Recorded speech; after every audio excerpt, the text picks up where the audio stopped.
ओम श्री गणेशाय नमः।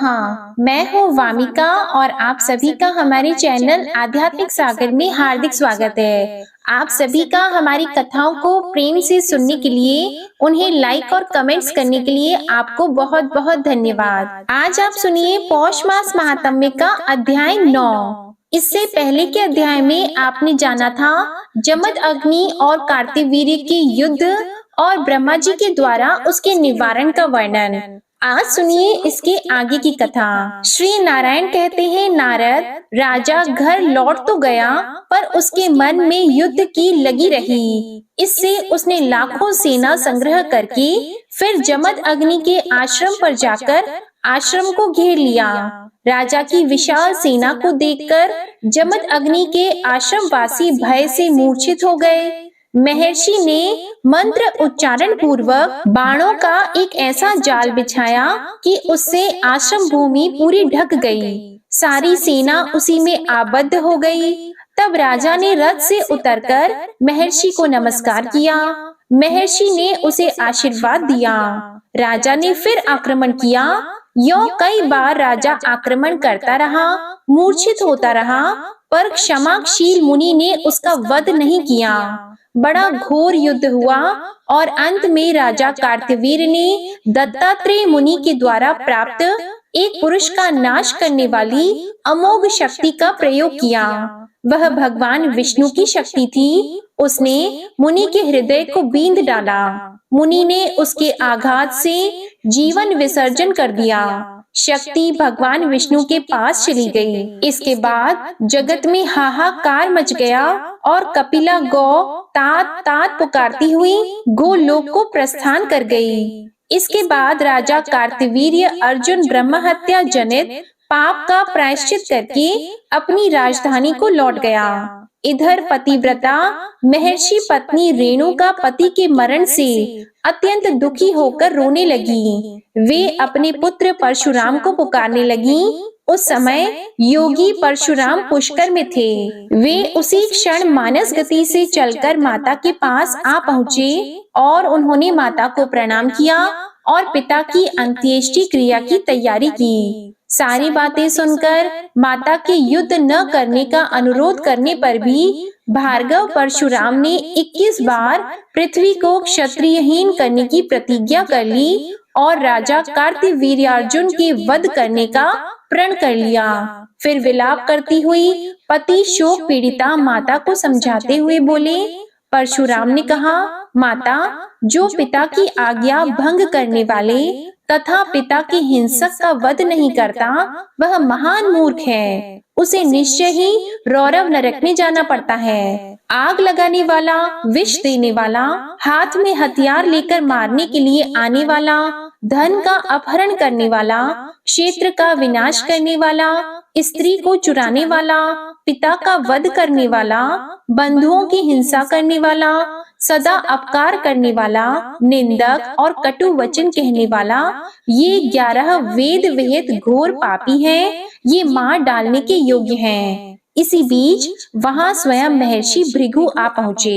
वे मनस्वी मुनि अत्यंत भयभीत थे और उनका हृदय दुखी था। उन्हें देखकर रेणुका और परशुराम उनके चरणों पर गिर पड़े। तब भृगु मुनि उन दोनों से ऐसी वेदोक्त बात कहने लगे जो परलोक के लिए हितकारिणी थी। भृगु जी बोले, बेटा, तुम तो मेरे वंश में उत्पन्न और ज्ञान संपन्न हो, फिर विलाप कैसे कर रहे हो? इस संसार में सभी चराचर प्राणी जल के बुलबुले के समान क्षण भंगुर हैं। पुत्र, सत्य के सार तथा सत्य के बीज तो श्री कृष्ण ही हैं। तुम उन्हीं का स्मरण करो। वत्स, जो बीत गया सो गया, क्योंकि बीती हुई बात पुनः लौटती नहीं है। जो होने वाला है वह होता ही है और आगे भी जो होने वाला होगा वह होकर ही रहेगा, क्योंकि प्रारब्ध जन्य कर्म सत्य होता है। भला कर्म फल भोग को कौन हटा सकता है? इसलिए बेटा, कौन किसके पितर है और कौन किसके पुत्र है, ये सभी इस दुस्तर भव सागर में कर्म रूपी लहरियों से प्रेरित हो रहे हैं। पुत्र, ज्ञानी लोग विलाप नहीं करते, अतः अब तुम रुदन मत करो, क्योंकि रोने के कारण आंसुओं के गिरने से मृतकों को निश्चय ही नरक में जाना पड़ता है। भाई बंधु आदि कुटुंब के लोग जिस सांकेतिक नाम का उच्चारण करके रुदन करते हैं, उसे वे 100 वर्षों तक रोते रहने पर भी नहीं पा सकते।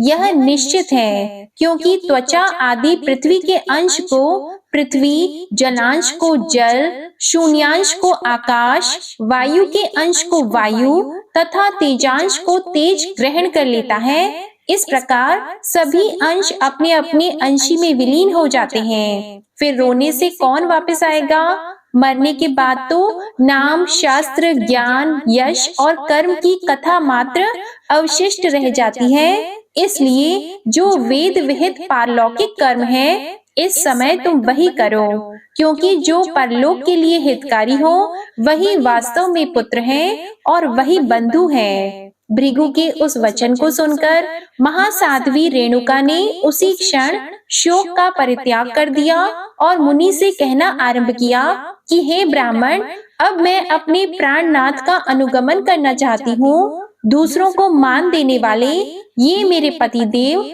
आज मेरे ऋतुकाल के चौथे दिन मृत्यु को प्राप्त हुए हैं। अतः वेद वेत्ताओं में श्रेष्ठ मुने, बतलाइए अब इस विषय में कैसी व्यवस्था करनी चाहिए। मेरे कई जन्मों का पुण्य उदय हुआ है, जिसके फलस्वरूप आप सहसा उपस्थित हुए हैं। तब भृगु जी ने कहा, अहो महासती, तुम अपने पुण्यात्मा पति का अनुगमन करो, क्योंकि ऋतु का चौथा दिन पति के सभी कार्यों में शुद्ध माना जाता है। जो भक्ति दाता है वही पुत्र है, जो अनुगमन करती है वही स्त्री है, जो दान देता है वही बंधु है, जो गुरु की अर्चना करता है वही शिष्य है, जो रक्षा करता है वही अभीष्ट देवता है, जो प्रजा का पालन करे वही राजा है, जो अपनी पत्नी की बुद्धि को धर्म में नियोजित करता है वही स्वामी होता है। रेणुका को इस प्रकार समझाकर भृगु मुनि परशुराम जी से बोले,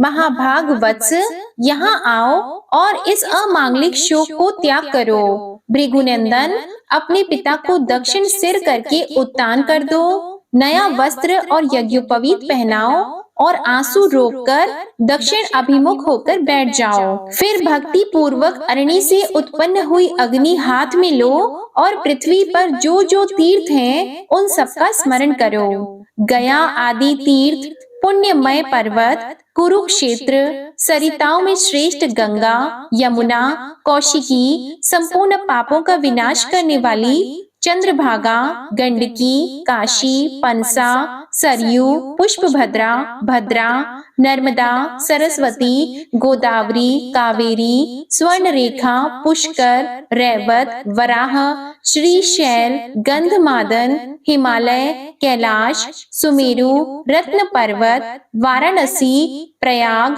पुण्यमय वन वृंदावन, हरिद्वार और बद्री, इनका बारंबार स्मरण करो। फिर चंदन, अगरू, कस्तूरी तथा सुगंधित पुष्प देकर और वस्त्र से ढककर पिता के शव को चिता के ऊपर स्थापित करो। तब भृगु मुनि के आज्ञा अनुसार परशुराम ने अपने गोत्र वालों के साथ वह सारा कार्य संपन्न किया। इसके बाद रेणुका ने वहां अपने पुत्र परशुराम को हृदय से लगा लिया और परिणाम में सुखदायक कुछ वचन कहे। बेटा, इस भव सागर में विरोध न करना संपूर्ण मंगलों का मंगल है, और विरोध नाश का कारण और समस्त उपद्रवों का कारण है। अतः भयंकर क्षत्रियों के साथ विरोध न करना ही उचित है, किंतु मेरे सुनते सुनते तुमने जो प्रतिज्ञा की है उसे पूर्ण करना चाहिए। इसके लिए तुम दिव्य मंत्रों के ज्ञाता भृगु और ब्रह्मा के साथ विचार करके जैसा उचित हो वैसा करना। सज्जनों द्वारा आलोचित कर्म शुभ कारक होता है। यों कहकर रेणुका परशुराम को छोड़कर अपने पति का आलिंगन करके श्री हरि का स्मरण करते हुए परशुराम की ओर निहारती हुई चिता में सो गई। तब भाइयों के साथ परशुराम ने चिता में आग लगा दी। फिर भाइयों और पिता के शिष्यों के साथ वे विलाप करने लगे। इतने में ही सती रेणुका राम राम राम यों उच्चारण करके परशुराम के देखते देखते जलकर राख हो गईं। तब अपने स्वामी का नाम सुनकर वहां श्री हरि के दूत आ पहुँचे। वे सभी रथ पर सवार थे। उनके शरीर का रंग श्याम था। सुंदर 4 भुजाएं थीं, जिनमें शंख, चक्र, गदा और पद्मा धारण किए हुए थे। उनके गले में वनमाला लटक रही थी और वे किरीट, कुंडल तथा रेशमी पीतांबर से सुसज्जित थे। वे उस रेणुका को रथ में बिठाकर ब्रह्मलोक में गए और जमदग्नि को लेकर श्री हरि के सन्निकट जा पहुँचे। वहाँ वैकुंठ में वे दोनों पति पत्नी निरंतर श्री हरि की परिचर्या, जो मंगलों की मंगल है, करते हुए श्री हरि के सन्निकट रहने लगे। नारद इधर परशुराम ने ब्राह्मणों तथा भृगु जी के सहयोग से माता पिता की शेष क्रिया समाप्त करके ब्राह्मणों को बहुत सा धन दान दिया। फिर गौ, भूमि, स्वर्ण वस्त्र, स्वर्ण निर्मित पलंग सहित मनोरम दिव्य शैया, जल, अन्न, चंदन, रत्न दीप, चांदी का पहाड़, स्वर्ण के आधार सहित स्वर्ण निर्मित उत्तम आसन, सुवासित तांबूल, छत्र, पादुका, फल, मनोहर माला, फल, मूल और जल और मनोहर मिष्ठान तथा धन ब्राह्मणों को देकर वे ब्रह्मलोक को चले गए। ब्रह्मलोक में पहुंचकर परशुराम ने भक्ति भाव से अव्यय आत्मा ब्रह्मा जी को नमस्कार करके रोते हुए सारी घटना कह सुनाई। कृपामयी ब्रह्मा जी ने सारी बातें सुनकर उन्हें शुभ आशीर्वाद दिया और अपने हृदय से लगा लिया। भृगुवंशी परशुराम की बहुत सी जीवों का विनाश करने वाली दुष्कर एवं भयंकर प्रतिज्ञा को सुनकर चतुर्मुख ब्रह्मा को महान विस्मय हुआ। वे प्रारब्धवश सब कुछ घटित हो सकता है, ऐसा मन में विचार कर परशुराम से परिणाम में सुखदायक वचन बोले। ब्रह्मा जी ने कहा, वत्स, बहुसंख्यक जीवों का विनाश करने वाली तुम्हारी प्रतिज्ञा दुष्कर है, क्योंकि यह सृष्टि भगवान श्री हरि की इच्छा से उत्पन्न होती है। बेटा, उन्हीं परमेश्वर की आज्ञा से मैंने बड़े कष्ट से इस सृष्टि की रचना की है, किंतु तुम्हारी निर्दयता पूर्ण घोर प्रतिज्ञा सृष्टि का लोप कर देने वाली है। तुम एक क्षत्रिय के अपराध से पृथ्वी को 21 बार भूप रहित कर देना चाहते हो और क्षत्रिय जाति को समूल नष्ट करने की तुमने ठान ली है। किंतु ब्राह्मण, क्षत्रिय, वैश्य, शूद्र, यह 4 प्रकार की सृष्टि नित्य है, जो श्री हरि की ही आज्ञा से पुनः पुनः आविर्भूत और तिरोहित होती रहती है। अन्यथा किसी प्राक्तन कर्म अनुसार तुम्हारी प्रतिज्ञा पूर्ण होगी। तुम्हें अपनी कार्य सिद्धि के लिए बड़ा परिश्रम करना पड़ेगा। अतः वत्स, तुम शिवलोक में जाओ और शंकर जी की शरण ग्रहण करो, क्योंकि भूतल पर बहुत से नरेश शंकर जी के भक्त हैं। जब वे शक्ति स्वरूपा पार्वती और शंकर जी के दिव्य कवच को धारण करके खड़े होंगे, तब महेश्वर की आज्ञा के बिना उन्हें मारने में कौन समर्थ हो सकता है। अतः जो विजय का कारण एवं शुभ कारक है, उस उपाय को तुम यत्न पूर्वक करो, क्योंकि उपाय पूर्वक आरंभ किए गए कार्य ही सिद्ध होते हैं। इसलिए तुम शंकर जी से श्री कृष्ण के मंत्र और कवच को ग्रहण करो। यह वैष्णव तेज परम दुर्लभ है। उसके प्रभाव से तुम शैव और शाक्त दोनों तेजों पर विजय पा सकोगे। जगदीश्वर शिव तुम्हारे जन्म जन्मांतर के गुरु हैं। अतः मुझसे मंत्र ग्रहण करना तुम्हारे लिए युक्त नहीं है, क्योंकि जो उपयुक्त होता है वही विधि है। कर्म भोग से ही मंत्र, स्वामी, स्त्री, गुरु और देवता प्राप्त होते हैं। जो जिनके हैं वे उनके पास स्वयं ही उपस्थित होते हैं। यह ध्रुव है। भृगुनंदन, तुम त्रैलोक्य विजय नामक श्रेष्ठ कवच ग्रहण करके 21 बार पृथ्वी को भूप रहित कर डालोगे। दानी शंकर तुम्हें दिव्य पाशुपत अस्त्र प्रदान करेंगे। उस दिए हुए मंत्र के बल से तुम क्षत्रिय समुदाय को जीत लोगे। इसके बाद परशुराम जी का शिवलोक में जाने के वर्णन को आप अगले अध्याय में सुनेंगे। अब आप सुनिए श्री गणेश चालीसा पाठ। जय गणपति सद्गुण सदन, कविवर बदन कृपाल, विघ्न हरण मंगल करण, जय जय जय गिरिजालाल। जय जय जय गणपति गणराजू, मंगल भरण करण शुभ काजू। जय जगबदन सदन सुखदाता, विश्व विनायक बुद्धि विधाता। वक्रतुंड शुचि शुंड सुहावना, तिलक त्रिपुंड भाल मन भावन। राजत मणि मुक्तन उर्माला, स्वर्ण मुकुट शिर नयन विशाला। पुस्तक पाणि कुठार त्रिशूलम, मोदक भोग सुगंधित फूलम। सुंदर पीतांबर तन साजित, चरण पादुका मुनि मन राजित। धनि शिव सुवन षडानन भ्राता, गौरी लालन विश्व विख्याता। रीति सेति तव चंवर सुधारी, मूषक वाहन सोहत द्वारी। कहो जन्म शुभ कथा तुम्हारी, अति शुचि पावन मंगलकारी। एक समय गिरिराज कुमारी, पुत्र हेतु तप कीन्हा भारी। भयो यज्ञ जब पूर्ण अनूपा, तब पहुँचियो तुम धरि द्विज रूपा। अतिथि जान के गौरी सुखारी, बहुविधि सेवा करी तुम्हारी। अति प्रसन्न हवे तुम वर दीन्हा, मातु पुत्र हित जो तप कीन्हा। मिलहि पुत्र तुहि बुद्धि विशाला, बिना गर्भ धारण यही काला। गणनायक गुण ज्ञान निधाना, पूजित प्रथम रूप भगवाना। अस कही अंतर ध्यान रूप होवे, पालना पर बालक स्वरूप होवे। बनि शिशु रूदन जब ही तुम ठाना, लखी मुख सुख नहीं गौरी समाना। सकल मगन सुख मंगल गावही, नाभते सुरन सुमन वर्षावही। शंभु उमा बहुदान लुटावही, सुर मुनि जत सुत देखन आवही। लखी अति आनंद मंगल साजा, देखन भी आए शनि राजा।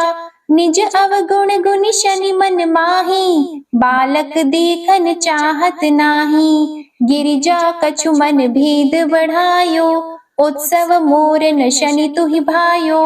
कहत लगे शनि मन सकुचाई, का करि हो शिशु मोहि दिखाई। नहीं विश्वास उमा उर भयहु, शनि सो बालक देखन कहयहु। पद तहि शनि दृग कोण प्रकाशा, बालक सिर उड़ गयो आकाशा। गिरिजा गिरि विकल हवि धरणी, सो दुख दशा गयो नहीं वरणी। हाहाकार मच्यो कैलाशा, शनि कीन्हो लखी सुत को नाशा। तुरत गरुड़ चढ़ी विष्णु सिधायो, काटी चक्र सो गज सिर लाए। बालक के धर ऊपर धारियो, प्राण मंत्र पढ़ि शंकर डारियो। नाम गणेश शंभु तब कीन्हे, प्रथम पूज बुद्धि निधि वर दीन्हे। बुद्धि परीक्षा जब शिव कीन्हा, पृथ्वी कर प्रदक्षिणा लीन्हा। चले षडानन भरमि भुलाई, रचि बैठ तुम बुद्धि उपाई। चरण मातु पितु के धर लीन्हे, तिनके साथ प्रदक्षिण कीन्हे। धनि गणेश कहि शिव हे हर्षे, नभते सुरन सुमन बहु बरसे। तुम्हारी महिमा बुद्धि बढ़ाई, शेष सहस मुख सके न गाई। मैं मतिहीन मलिन दुखहारी, करहु कौन विधि विनय तुम्हारी। भजत राम सुंदर प्रभु दासा, जग प्रयाग ककरा दुर्वासा। अब प्रभु दया दीना पर कीजे, अपनी शक्ति भक्ति कुछ दीजे। श्री गणेश यह चालीसा, पाठ करे कर ध्यान।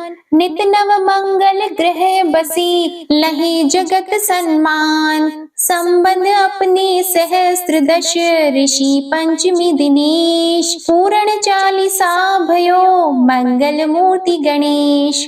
श्री गणेश चालीसा समाप्त होती है। प्रेम से बोलिए भगवान श्री गणेश की जय। उम्मीद है आपको आज की कथा पसंद आई होगी। अगर पसंद आए तो वीडियो को लाइक करके चैनल को जरूर सब्सक्राइब करिएगा और कमेंट में भगवान श्री गणेश जी की जय जरूर लिखिएगा। इसी के साथ आप हमारे चैनल पर गुरुवार व्रत की कथा भी जरूर सुनिएगा। ओम श्री गणेशाय नमः।